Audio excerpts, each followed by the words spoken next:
કેટલાક petrol pump પર વેચાણ બંધ હોવાના પાટિયા લાગ્યા। યુદ્ધની પરિસ્થિતિને લઈને પેટ્રોલ ડીઝલની વર્તાઈ રહેલી તંગી, વડાપ્રધાન દ્વારા ઈંધણ બચાવની અપીલની વિપરીત અસર જોવા મળી। પેટ્રોલ ડીઝલના ભાવમાં વધારો થવાની ભીતિના કારણે વાહન ચાલકો ટાંકીઓ ફૂલ કરાવવા કતારમાં ઊભા રહેલા જોવા મળ્યા।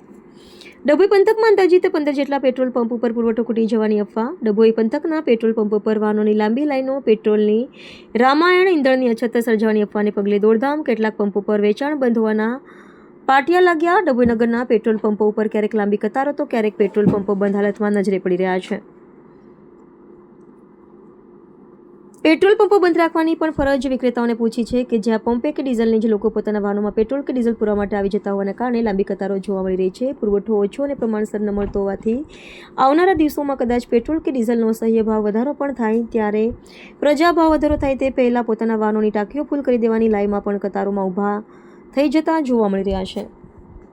ડભોઈ જે પેટ્રોલ પંપ છેલ્લા 3 દિવસથી ડભોઈ ગામમાં પેટ્રોલ ડીઝલની અછત છે, જેથી કરીને લાંબી લાઈનો પડે છે। છેલ્લા 1.5 કલાકથી ડીઝલ માટે લાઈનમાં ઊભા છે, છતાં બી પેટ્રોલ ડીઝલ મળતું નથી। ગામના આજુબાજુ ટાઉનમાં બધા પેટ્રોલ પંપ પર પેટ્રોલ ડીઝલ મળતું નથી અને ગાડીઓવાળા લાઈનમાં ઊભા છે અને આગળ કારબાવાળાને કારબા ડીઝલ ભરી આપે છે અને ગાડીઓવાળા લાઈનમાં ઊભા છે અને ભાવ વધારો થયા પછી પણ 3 દિવસથી ડભોઈથી આજુબાજુના ગામમાં કોઈ જગ્યાએ પેટ્રોલ ડીઝલ મળતું નથી। એનું કારણ શું? કેટલા કલાકથી તમે ઊભા રહ્યા છો લાઈનમાં? 1.5 થી પોણા 2 કલાક થયું।